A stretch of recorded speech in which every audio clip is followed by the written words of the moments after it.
Hi, I'm Dr. Ken Snyder, the dental director at the St. Vincent de Paul Charity Dental Clinic here in South Phoenix, and this is Betty Contreras. And welcome to the Chronicles of Betty.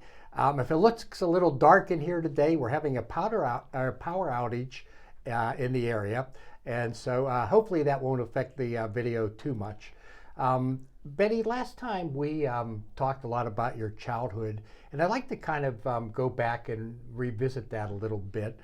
You mentioned that you went to school and you really enjoyed going to school. No one forced you to. Obviously, your mother didn't really kind of keep a strict eye on you, and you explained that why, and the rest of your siblings. Let's get into first some of the games. Did you play? You mentioned you had no toys, but did you play games like tag or soccer or anything like that? Or typically what would you do after school or on the weekends? Yeah, just play outside, and most of the time we were outside.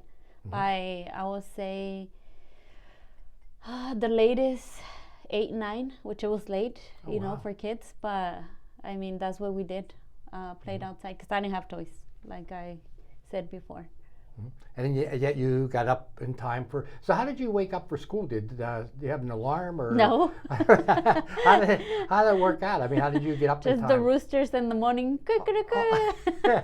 Is that seriously how you woke up? Yeah.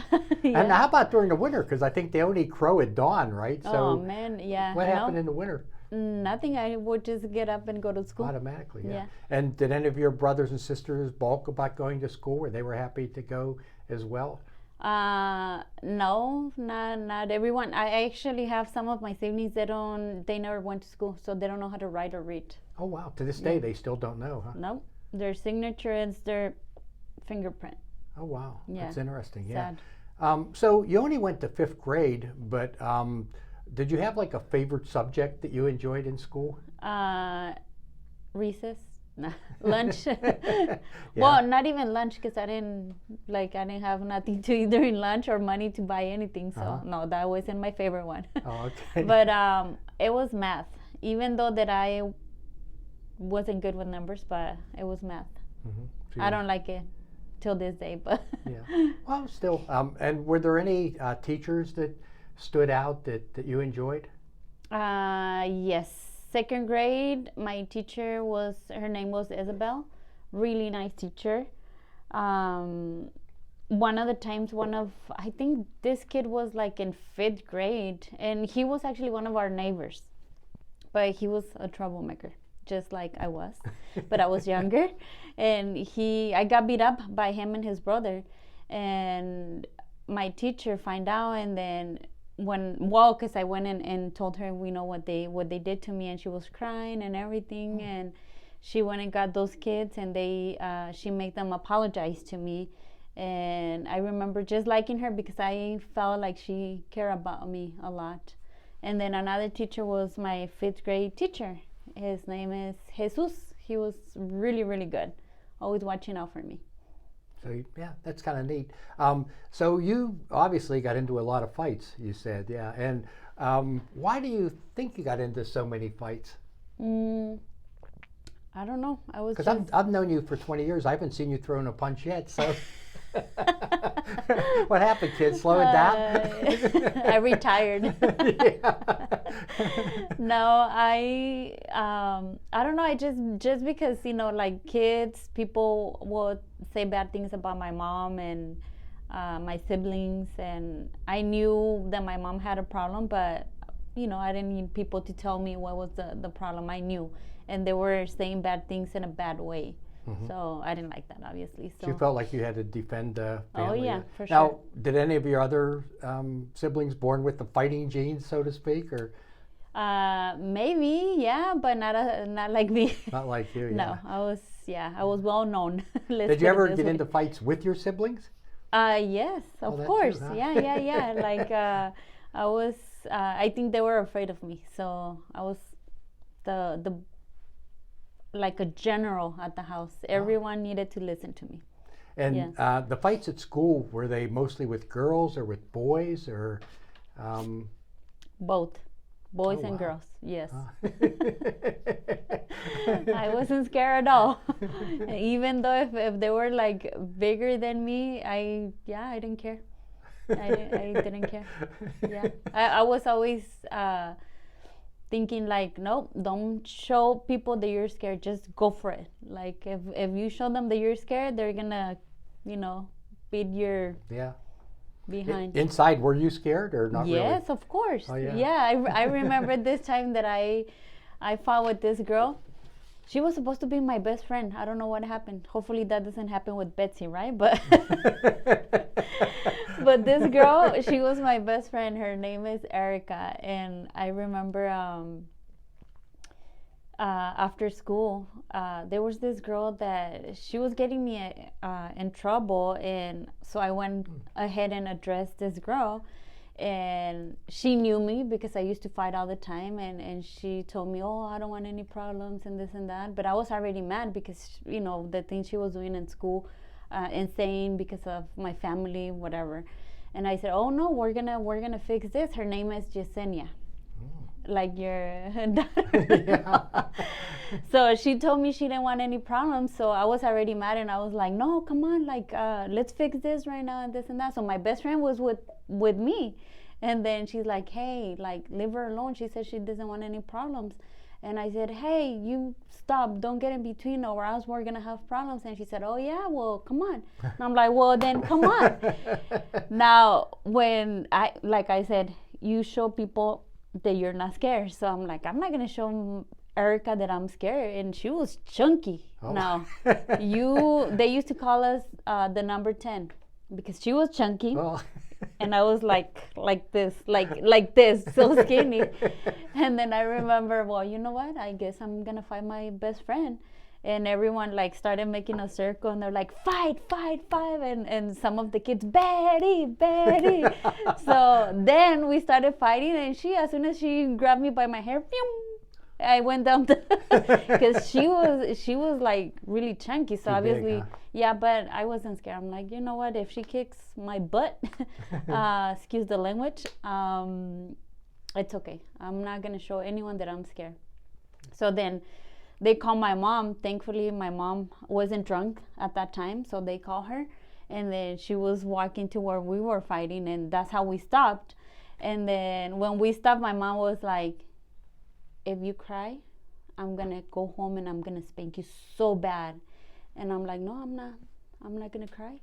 And I remember just turning in around the corner because I didn't want no one to see me that I was gonna cry. And then as soon as we turned the corner, I started crying. I think I felt bad because 1, she was my best friend, and then 2, because she really she was strong, so she's just like king. And I felt like, oh, she really kicked my butt. So it happens. Yeah, so I went home, got beat up by my best friend, and got beat up by my mom.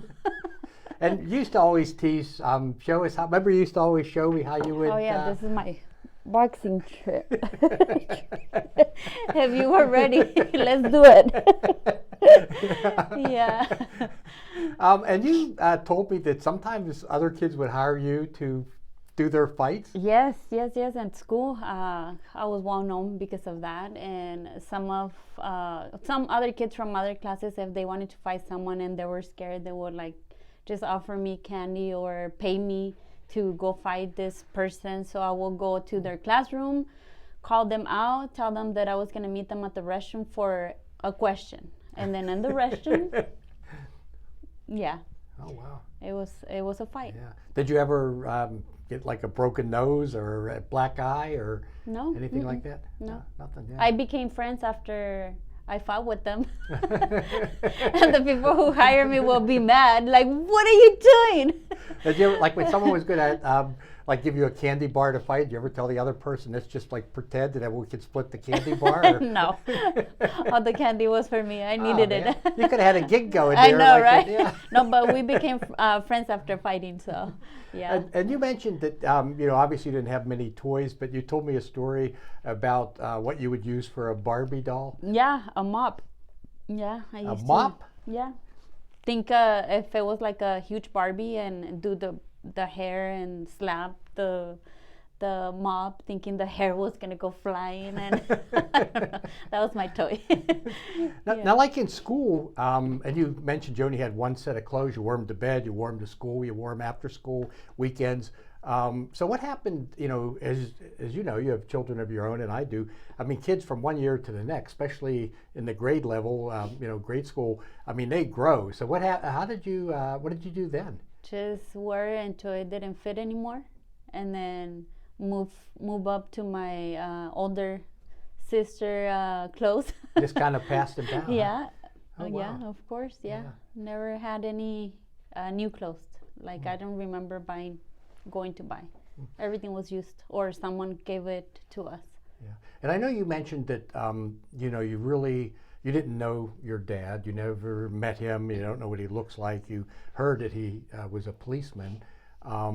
But did you ever have like a father figure in your life? Yes, I did. It was my youngest sister dad. He was, at that time he was really nice. Like I used to call him dad because that's how I felt. I remember like, oh wow, like we have a dad, and he likes my mom, and he likes all of us because we were. Did he live with you in the house then, or? At times, because he was actually here in the States, and then he will go to Mexico for like a month. He will come and work, save money, and then go over there for like a month, and then come back. And so I remember when my mom started dating him, it was nice because that was the times where we had food. Where he used to take us chocolates and candy from here, or new clothes and things like that. And it was nice. It was nice, and I couldn't believe that he, like my mom, with so many kids, and then we were allowed to call him dad and everything. So yeah. So you felt like more secure and loved and so forth? Yeah, at one point.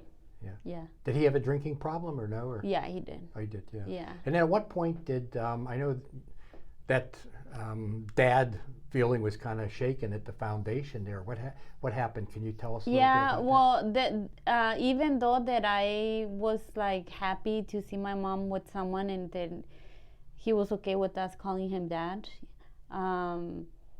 Whenever he went to Mexico, he used to drink a lot too. So both of them used to drink so much, and it was just problems after problems.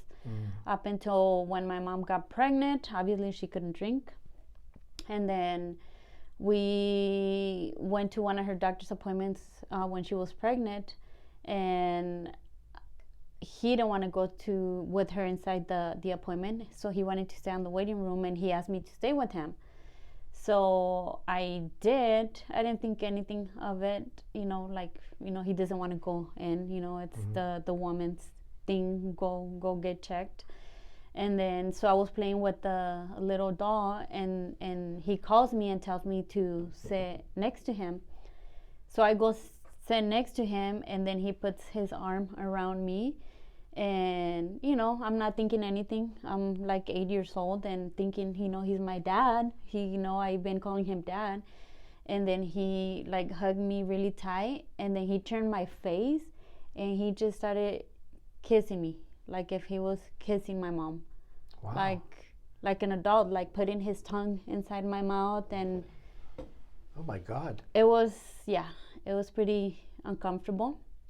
And then so I remember just having my eyes open, and I was little. I was 8 years old. So then I remember I didn't do anything, and then I started playing again with my little doll, but so many things were going through my head. I got confused because here's my dad kissing me like that, like I knew that wasn't right. And next time he tells me again to go back and sit next to him, and then I was already scared, like I didn't know what to do. And again he does the same thing. He starts kissing me and everything, and when he finished, he said that whatever happened right there, no one should know what happened, like to not tell my mom, nothing. and I knew there that he was not a good person. It wasn't good, yeah. So after that moment, it was not the same anymore. After that, like, I didn't no more dad. I'm like, he's not my dad. And I used to be mad. Then I think I kind of had a little anger problems. I think I would be more angry with my mom to be with someone like that. And a lot of things happen. Many things happen after that. Then maybe we can talk about it in another time, yeah. Video. Yeah, and I wondered, do you know if he ever approached any of your other sisters, or? I have no idea. I don't know, but I wouldn't be surprised, to be honest. Yeah. I wouldn't be surprised. Wow. That must have been shocking. I mean, you were, like you say, 8 years old. Oh, yeah. Sometimes, not all the times, but when I talk about it, it kind of like takes me back to that specific moment, and it's hard, and it's not good, but it's something that happened to me, and I'm grateful that didn't change the person I am, because some people get traumatized, or no. So it didn't ruin future relationships when you got older? No, but with him, he's the father of my youngest sister, so it was never the same. Like, I can imagine. Never, ever. Well, we're going to explore more of this, and I think we're going to wrap it up because I can see our cameraman's giving us the sign she wants to go to lunch. I know. So we don't want to keep that, or she'll have anger management. I know. But next time I want to explore a little bit more about this, and then also your decision at a very young age to come to the United States, like you say, to get away from it all. So anyway, this is the Chronicles of Betty. And excuse me, if you would like to help us with our mission of helping those who are underserved get their dental smiles back, below is how you can do it. Otherwise, here at St. Vincent de Paul, we have so many wonderful things that we do for people. So you can go to the St. Vincent de Paul donation page, which is listed below. If you want to give to the dental clinic, check that. Whatever other thing you'd like to give to, that's fine as well. Please mention that you heard about it on the Chronicles of Betty. And thank you for tuning in, and we'll see you next time. Take care. Bye-bye. Bye-bye.